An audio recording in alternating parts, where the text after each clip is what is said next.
Bonjour à tous et bienvenue pour ce nouveau test. Aujourd'hui, on va parler d'un petit produit puisqu'on va parler des Yamaha TWE3A. Ce sont des intras donc de la marque Yamaha, vous l'aurez compris, qui sont entrée de gamme et qui viennent aller chercher des concurrents sans ANC mais qui privilégient un peu la qualité sonore et le tout pour moins de 100 €. C'est quelque chose qui peut être intéressant. Ici, il y a d'autres petites choses qui peuvent vous intéresser. Est-ce que le son Yamaha est présent? Est-ce qu'on est sur la même qualité sonore ou la même signature que ce que propose le casque? On voit ça tout de suite.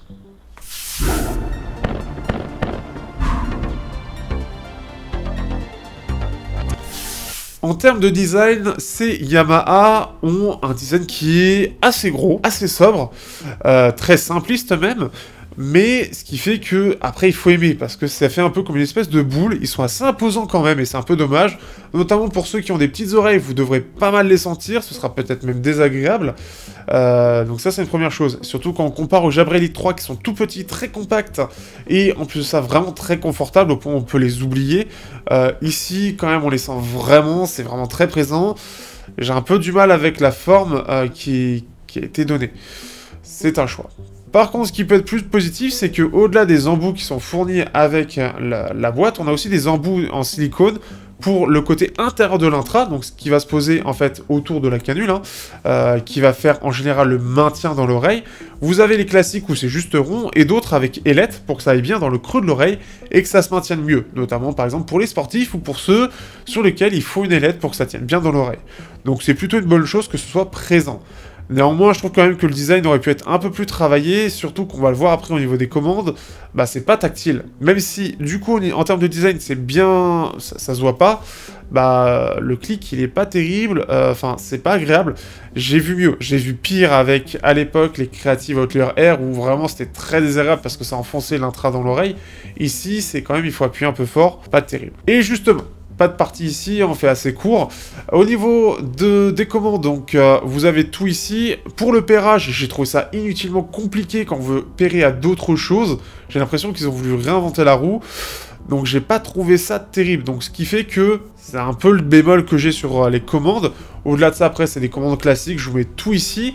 Le gros problème étant que ce n'est pas tactile. Autant Jabra, ils savent faire des touches non tactiles de façon agréable, avec un clic qui est assez doux et pas besoin d'appuyer très fort. Ici, il faut appuyer plus fort, il faut le chercher un petit peu, ça fait vraiment pas... ça fait assez cheap, hein. Ce qui fait que ça aurait pu être mieux travaillé de ce point de vue-là, et c'est un peu dommage.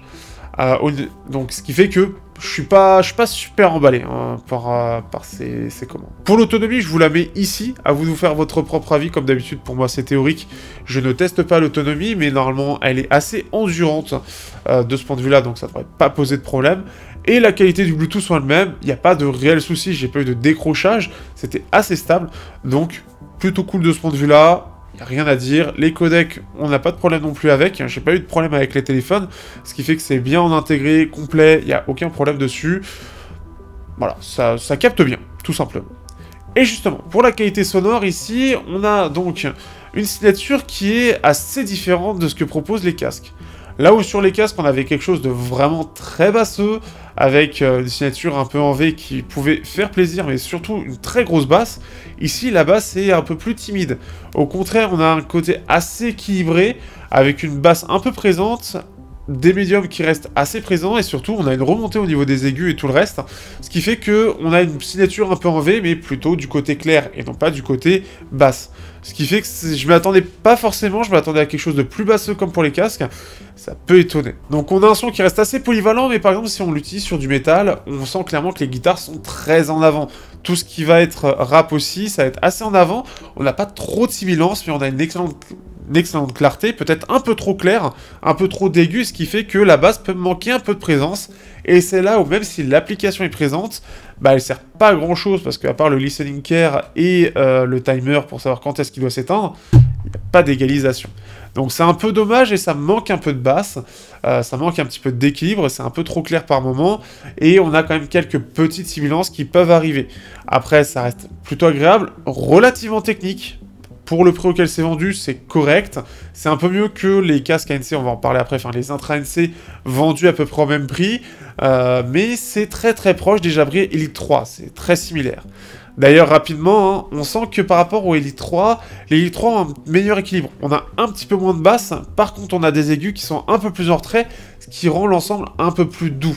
Et ce qu'on a de très en avant, donc dans les très hautes fréquences, sur les Jabra, ça se ressent, on sent qu'on cherche à avoir une très grande clarté, notamment les cymbales qui vont pas mal ressortir, mais c'est jamais désagréable, c'est jamais trop fatigant. Ça donne un côté très clair, mais c'est quand même plus doux que le Yamaha, où les aigus sont vraiment bien ressortis, et peuvent être un petit peu plus fatigants du coup. Si on compare au TRN T300, alors là du coup c'est pas un match équilibré du tout, hein. Là on est sur un triple driver sur les TRN, on est sur quelque chose d'un peu plus chiffy, haut de gamme, entre guillemets. C'est un peu particulier, c'est pas du tout le même marché, on n'est pas du tout sur la même chose, mais clairement, les TRN sont beaucoup plus techniques, ont un son qui est bien plus ample, avec une basse qui s'exprime beaucoup mieux, qui va beaucoup plus bas aussi, et donc on a une basse plus profonde, mais aussi des aigus beaucoup plus doux et détaillés, et c'est jamais désagréable, on n'a jamais réellement de sibilance, c'est un peu plus chaud, et on a un son qui est un peu plus, entre guillemets, mature.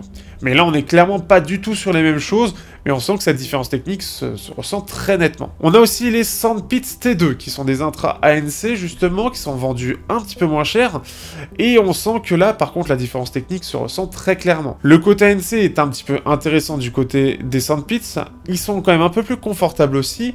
Par contre, le son est clairement inférieur. On sent qu'on est sur une signature en V avec une basse un peu plus en avant, des médiums qui sont même un peu voilés, un peu étouffés, ils sont un peu trop en retrait, ce qui fait que ça fait un peu moins naturel, et on a des aigus qui ressortent, on a un pic notamment, ce qui fait que ça fait une sorte, justement, ça fait un peu de sibilance. Donc c'est moins bien maîtrisé, c'est surtout moins technique, on a une moins bonne extension dans les aigus, et on sent que c'est quand même assez moyen dans les médiums, donc c'est vraiment en retrait, c'est plus pour ceux qui recherchent absolument de l'ANC. Pour terminer, on a, et parmi mes préférés, les One More Confobots Pro. Il a de l'ANC qui est vraiment très bon, une application qui permet de gérer un peu avec notamment de l'égalisation, mais ce qui est intéressant, c'est sa signature, qui est assez chaude, pareil, un petit peu comme les TRN T300. On a quelque chose qui est un petit peu plus basseux, avec des médiums qui sont chauds mais très vivants, des aigus un peu en retrait, et par contre ça manque un peu d'extension dans les aigus. Mais ce qui fait que c'est plus équilibré, c'est plus agréable et polyvalent. Alors pour du côté classique, ça peut manquer un petit peu d'aigus, ça peut manquer un peu de clarté, mais dans l'ensemble, ça reste quand même plus agréable et plus doux. Après, on est sur des choses différentes, là où Yamaha veut apporter de la clarté dans sa partie sonore. Du côté de One More, on veut justement la mettre en retrait pour une écoute plus douce avec des plus longues sessions. C'est des choix qui sont très différents. Par contre, du coup, du côté du One More, il faut aimer quand même le design, qui est aussi un peu plus massif. Mais le confort est quand même meilleur. Le côté semi-intra pourra plaire, et ce qui fait qu'il s'oublie aussi un peu plus dans l'oreille. Ce qui fait que c'est un peu le souci aussi, comme je le disais, du Yamaha, et puis le côté non tactile n'arrange pas les choses. Donc, ce qui fait qu'on a une bonne signature, et en fait, son plus gros concurrent, c'est surtout les Jabra Elite 3, et c'est des choses un petit peu différentes. Est-ce que vous préférez le côté Yamaha ou le côté Jabra? Sachant que le Jabra, il a aussi l'avantage d'avoir une égalisation plus complète. Et donc, on peut avoir un peu plus de basse, des aigus un peu plus doux, voire même, et je sais pas si c'est arrivé, j'ai pas regardé, on peut même gérer avec un égaliseur paramétrique. Donc vraiment, par chaque bande, si on veut juste un peu moins d'aigus, un petit peu moins de médium, etc. Techniquement, ils sont même assez similaires, ce qui fait qu'on a un son qui est très proche. C'est surtout qu'on sent qu'on a des aigus plus en avant du côté du Yamaha, des basses un petit peu plus en avant, mais du coup, ce côté un petit peu plus agressif, un petit peu plus fatigant.